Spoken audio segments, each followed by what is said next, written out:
Alright guys, I'm back with another project. Today I'm going to install some drip irrigation in my front yard.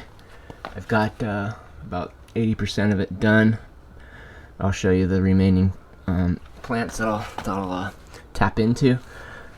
So 30 bucks at Home Depot. I don't think if you priced it out individually of everything they give you that you could get it that cheap. The only issue I have is the connection to my faucet here. I'll show you in a second. But I mean, it comes with a backflow preventer, pressure regulator, and then after all that, you install the swivel adapter screen, which will connect to the half-inch poly tubing. Well, this part of it's a bit awkward since I'm threaded this way as opposed to toward the yard. I don't know why they did it like that. I might have to change something on that, but for now, I just put a 90-degree angle on here.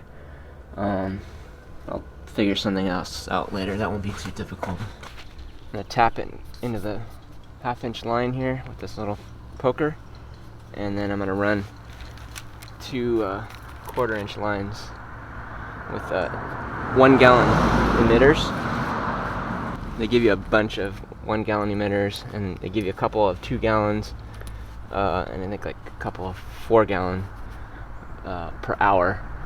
Right now I'm just playing with the 1 gallon and the 2 gallon, and you can always swap them out if your plant's getting too much or not enough water. Poke a hole here, and then we'll get these guys covered with some irrigation.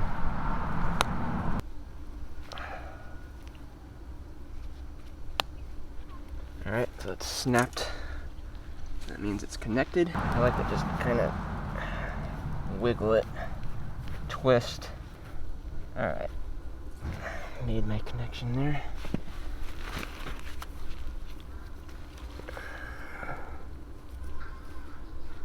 Oh, good.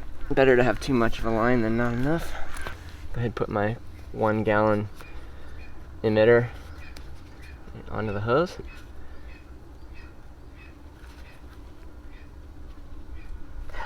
There you go. And you can just place it however you want it. Get it right into the middle of the plant for a nice slow drip drink of water.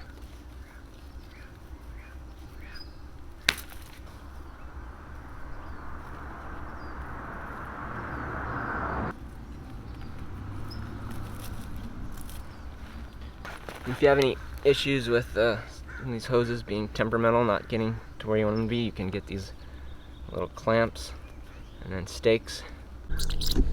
Alright, we're powered on. It takes a few moments before all the lines get filled back up again, but I'd say about 30 seconds, less than a minute. It seems to be running at full drip power.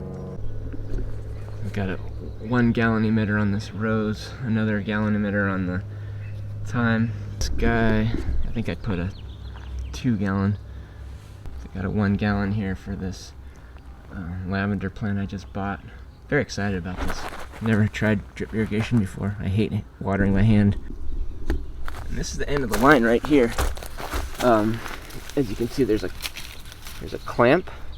You just clamp the hose, and has a little squeezer holder, and that pretty much does the trick. You can also buy another adapter that has like a threaded cap end if you want to do it that way, or you can undo the cap and then you want to just drain the hose for whatever reason, you can do that. So this is my last plant getting water, this rose bush that I never water, so that'll be exciting. So what I'm really excited about also is I can keep tapping. I can connect another coupling to this half-inch hose, run it through the rest of this bed over here. I can plant more plants, and just the options are almost endless. I think you can go like up to about 200 gallons or so with all these 1 gallon to 4 gallon emitters, which I would never be able to accomplish. Drip is all set up. I'll be back with part 2, where we'll finish up the mulch and take care of some of these lines. Put a little dirt over them and get them out of the way. And it's gonna look pretty nice when it's all through, so stay tuned.